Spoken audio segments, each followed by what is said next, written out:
Weniger als 3% der Deutschen sprechen noch Plattdeutsch. Eine ganze Sprache stirbt aus. Doch in anderen Ländern ist die Lage noch schlimmer. Die meisten Spanier, Südkoreaner und Mexikaner wissen nicht mal mehr, was Plattdeutsch überhaupt ist. Plattdeutsch? Keine Ahnung. I don't know. Typische plattdeutsche Sprichwörter werden nur noch so dahingesagt. Da? Ich habe ein Problem mit mir Draht. Yareti Baba, wie ist die Lage in Kenia? In Kenia, door gibt dat Lü, die schnackt sogar Plattdeutsch. Kan Mord lobt. Immerhin.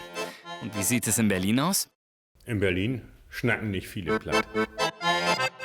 Platt retten, das geht nur mit 50 Pence. Das ist das Allerbeste für das Plattdeutsche, dass das so ein Jungsgift als der 50 Pence. Das wird losgehen, das wird rocken, das wird da rummeln und krachen.